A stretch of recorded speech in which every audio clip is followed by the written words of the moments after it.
What then shall we say that Abraham, our forefather according to the flesh, discovered in this matter? If in fact Abraham was justified by works, he had something to boast about, but not before God. What does Scripture say? Abraham believed God, and it was credited to him as righteousness. Now to the one who works, wages are not credited as a gift, but as an obligation. However, to the one who does not work, but trusts God who justifies the ungodly, their faith is credited as righteousness.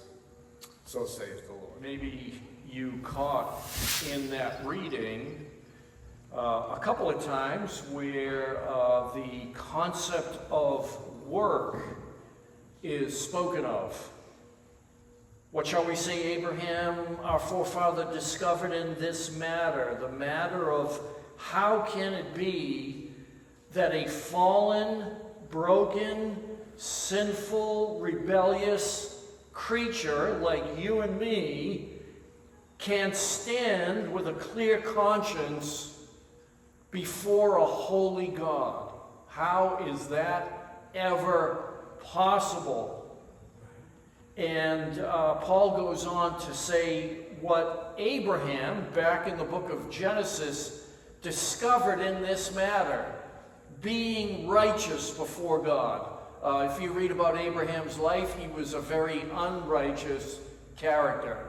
He had a bad, bad habit of lying.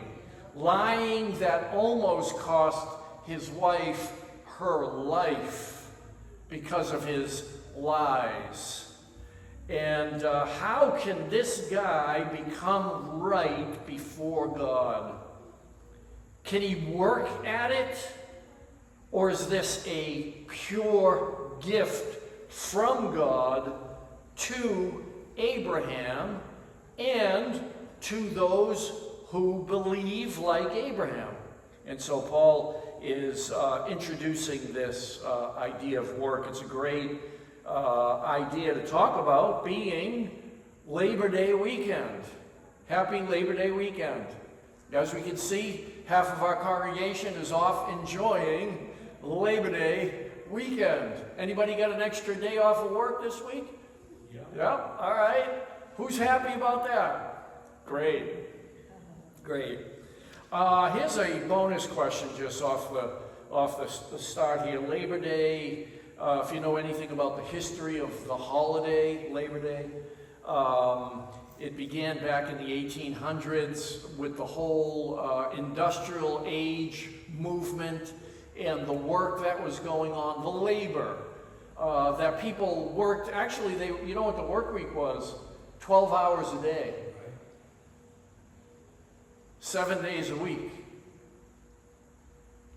And through their protests and through their celebration of labor came this holiday we enjoy this weekend called Labor Day weekend. And does anybody know which state celebrated first the holiday of Labor Day? Anybody? Did I hear Oregon from somebody? I thought I heard of Oregon in there. Yes, if you said Oregon or thought the state of Oregon, you win today's prize. We don't know what the prize is, but if we had a prize, you would have won it.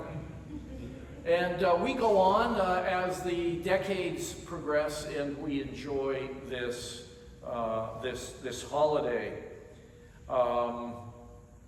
And so I want to talk about this morning in terms of Christianity being the ultimate Labor Day. Christianity is the ultimate Labor Day, and just want to share a few reflections around this morning as we're considering these ideas over the past couple of months of identity theft, knowing who you are in Christ. And we're hoping this morning to get some relief from this idea of Christianity being the ultimate Labor Day.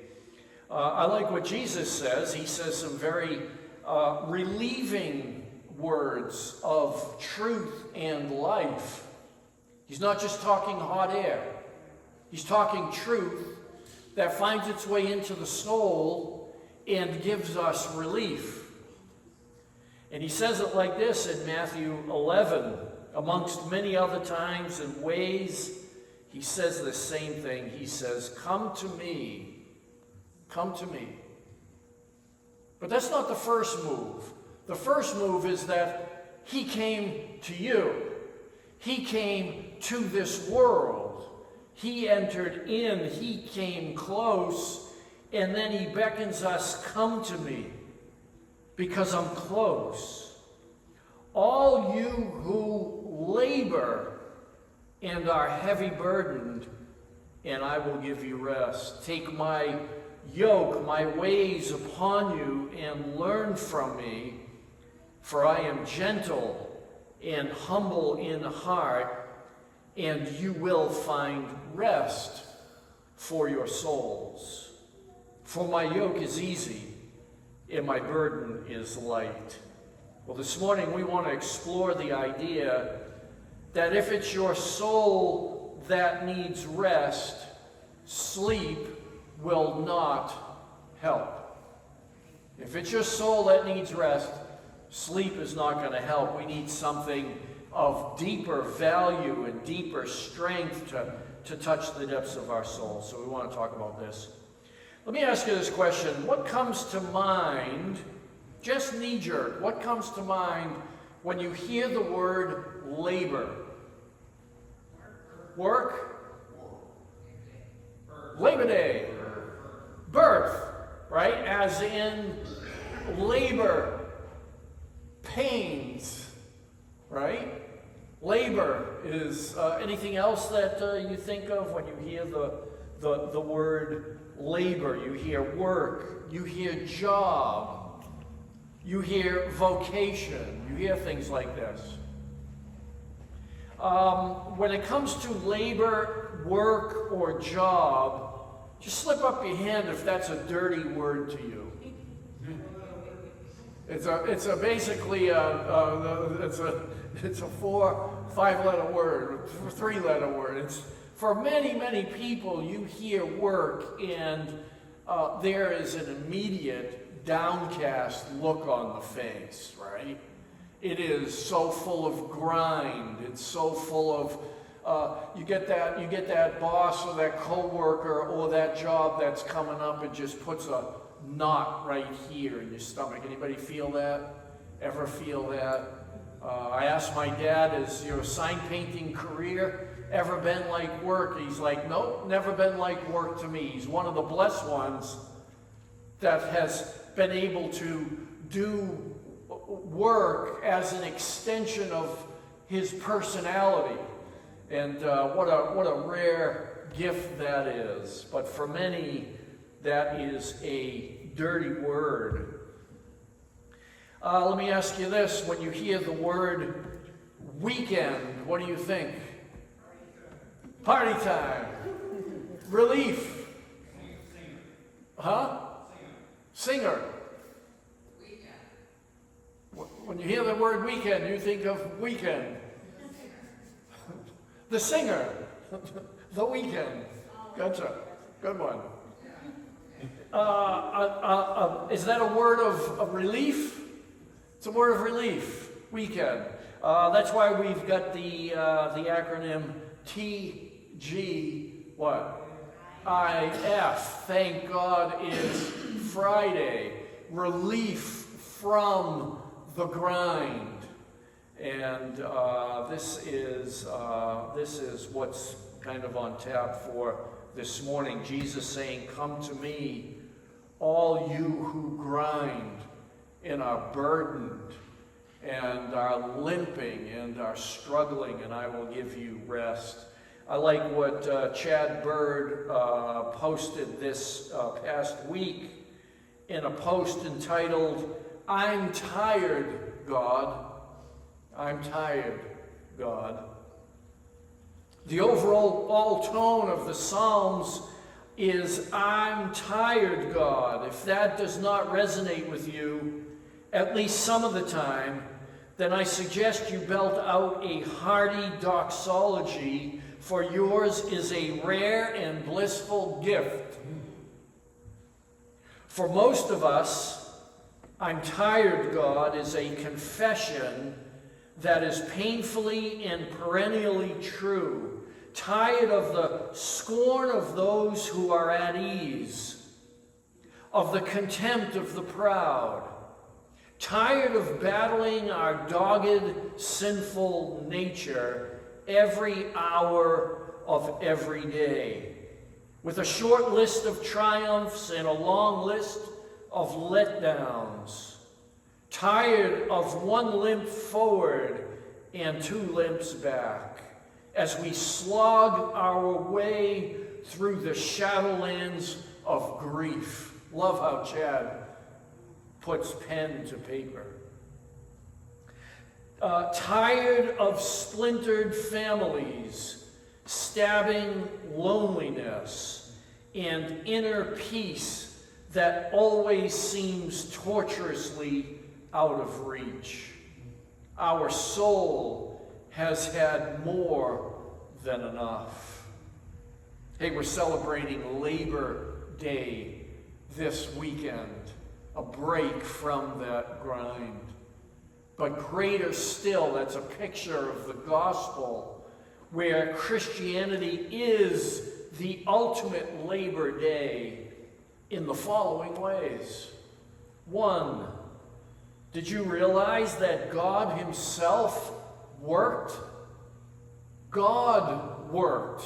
God, the infinite, eternal, all-sufficient, self-sufficient, omnipotent, omniscient, all the other omnis there can be.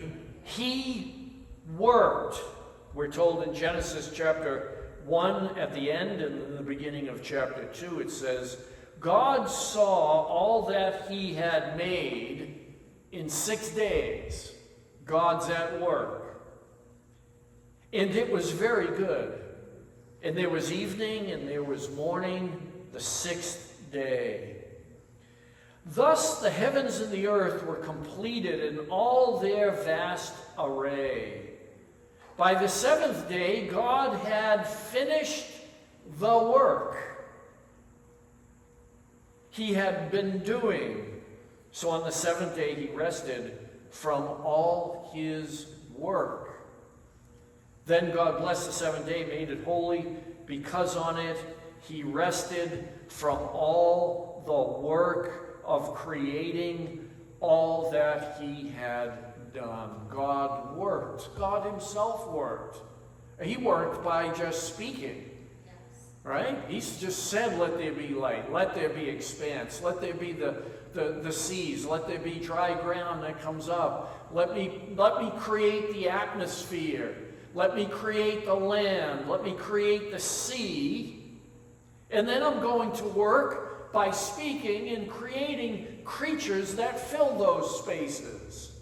And it's vast array. All kinds. Any bird freaks here? Any bird watchers? Anybody? Binoculars? Mallory's a bird watcher, so go talk to her about a vast array of birds that there are. We happened to see a couple of hummingbirds in our backyard this past year, and a couple of them stopped and perched on a branch. And I got to zoom in and take a killer picture of it. Little thing. You know, it kills me. I see on social media these people put their fingers out the window and like 5 hummingbirds end up on their fingers. I'm like, is that AI? Probably. Probably. God worked. He filled the skies, and then he filled the seas with all kinds of creatures. Did you know that NASA began years and years ago exploring the sea? And they went down to a depth where they saw creatures that scared the bejesus out of them. And they punted on exploring the seas, and they figured, let's go to the sky. Wait till they meet some ETs up there, right? One of these days, if they exist. And bow to King Jesus.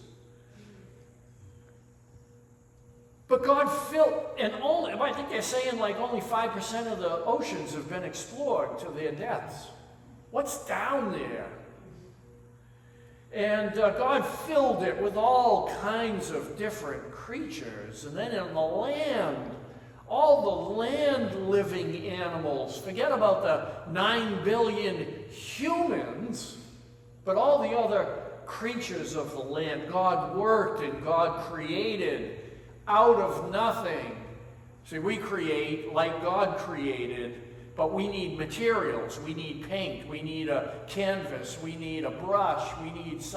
We need things. God just created. I mean, it just blows your mind, the incredibleness of God. But he worked. He labored.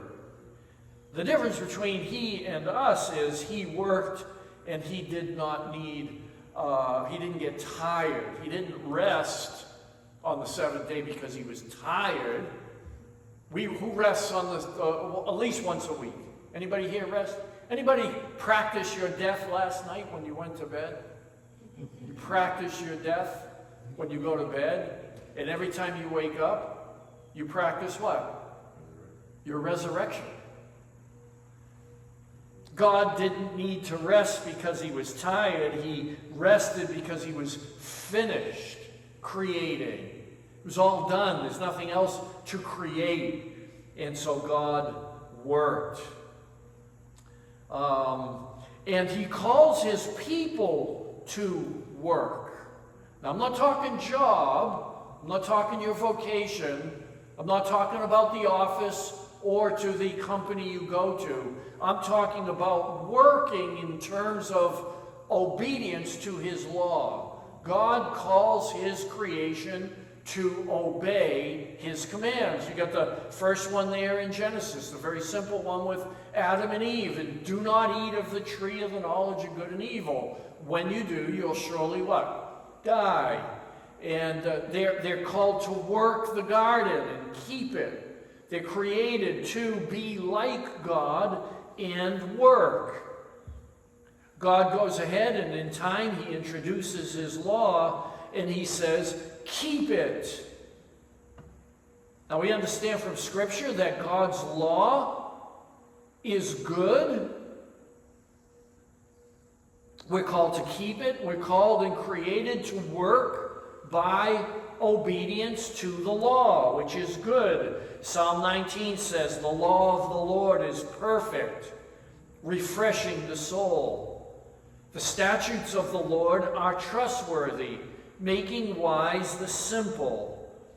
The precepts of the Lord are right, giving joy to the heart. The commands of the Lord are radiant, giving light to the eyes.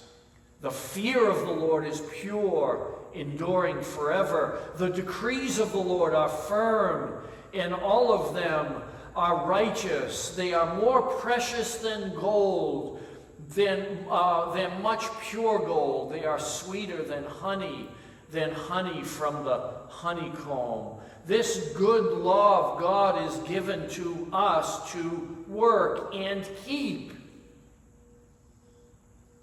And goodness me, if you're honest and you look in the mirror, you say, I'm not that good at keeping his law. You might be good at keeping some aspects of his law some of the time. Okay, I'm a pretty patient guy. I'm in line at Market Basket and it's 10 people deep. I'm kind of in a rush. And the person in the front of the line decides to pay by check. Who pays by check? That person does. And everybody lets out a groan and an exhale in the line. Oh. Right? I'm patient because I say to myself, and then I leak it out loud from the back of the line, well, if I had to grow these vegetables, and if I had to milk this cow, and if I had to raise this cow, and then butcher it and get this steak, it would take me a lot longer than what I'm going to wait in line, right? And everybody looks at me like I'm some kind of wise guy, but I'm exercising some level of patience. But then I'm in my car, and so it's good that moment.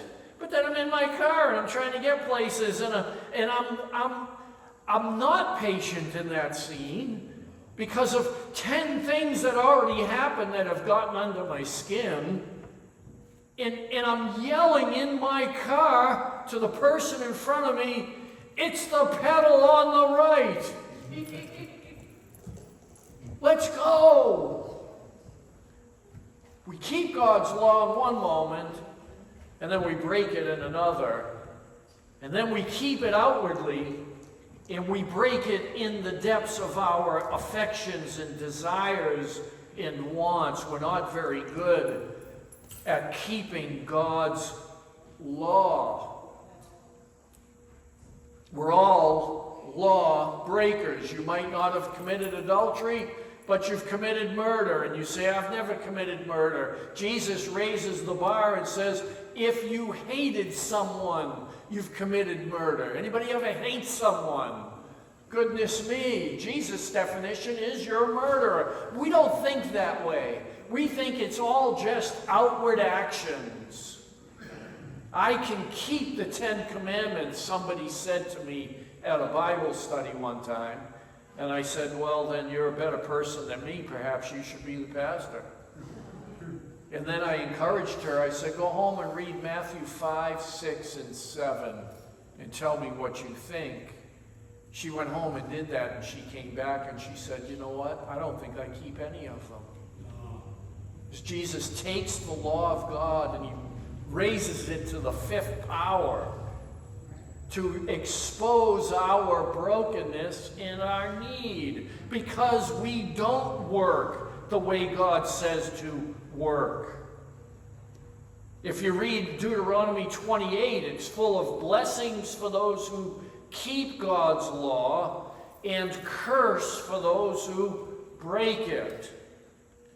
It's the plight of us all. We must obey God. We must obey every command of God. We must obey every command of God and its inherent opposite. If he says worship worship me, that means no worship of anything else. Goodness me. We must obey every command and its opposite in word, in action, in mind, in heart, in intention, in desire, and in immediate impulse. That's obedience. We must obey always, every second of every moment, of every situation, of every day, from birth to the grave. And then you will be righteous and acceptable to God. Just keep the 10 Commandments and you're in. It's that simple. Problem is, if you're honest, we are idol-making factories, and we fall short constantly.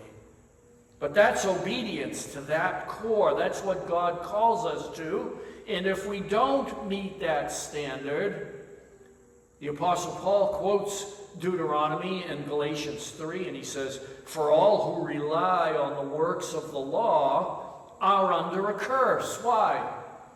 Why? Why under a curse? If you go the route of keeping law, you're under a curse because nobody does. Adam didn't, did he? Eve didn't, did she? Cain, what did he do? Killed his brother. He didn't keep the law of loving your neighbor as yourself. On and on and on. Right down to you and I, we fall miserably short. That's not the good news, but that is the true news. That is obedience, because cursed is everyone who does not continue to do everything written in the book of the law. The law is not a ladder to get you to heaven. Many people think that. The law is actually a mirror to expose the cracks that are in your soul, like the wrinkles that are on your face. It's meant to expose that so that we realize we have a need now. And in steps the one who kept God's law and worked perfectly. In steps Jesus, who said this in Matthew 5, "Do not think that I've come to abolish the law and the prophets," like just to tear those pages out. He said, "I haven't come to tear them out, throw them away. I have come to do what? Actually do those commands. All of them, all of the time, in my mind, in my heart, in my intention, in my desire, in my immediate impulse." That's what Jesus did. Tempted in all ways like we are, yet without 1 millisecond of sin. That just sounds crazy, doesn't it? He did that work. He kept that law that God gave. Because he did that, Christ came into the world to redeem us from the curse of the law by becoming a curse for us. For it is written, "Cursed is everyone who's hung on a tree." This is the cross of Jesus Christ. He came and he lived and he did the work that God required. So much so that we could say that the Christian is saved by works and by works alone. Can't we? The Christian is one who is saved by works and by works alone. How many people agree with that? Anybody? We got a few? We got a few? We got a few. We got an adamant agreement from Pastor Mike. There's no doubt about it. Christianity teaches that a human being is saved by works and by works alone. The question is, whose works? Are they mine? Oh my goodness, how far do we fall short? Did Jesus do the work? He did it. He didn't come to abolish the law. He came to fulfill it. He came to do it. He came to, in every way that we don't. Are you obeying God every moment of every second of every situation from the intentions of your heart? Boy, you get somebody push those buttons, and what do you want to do? Love them? Oh my gosh. You want to strangle the living snot out of them. If I can be so frank, right? It's true. If you're off, if you have a bad day, anybody have a bad day? Anybody on Zoom ever have a bad day? Yes, every one of them. Look at it. Needy, just like us, in the room or on Zoom. But one came who did what God demanded. For those of us who didn't do, don't do, can't do all that God demanded. He's come to set us free. Friends, the world of religion says, do it and you will live. Christianity says, believe Christ has done it and you will live. Religion says, get her done. Get her done. Christianity says, it is done. Religion says, get to work, and Christianity says, it is finished. The good news of the gospel, in a sentence, is that the lawgiver became the law-keeper for the lawbreaker, to set the captives free. His righteousness is gifted to you and I for free.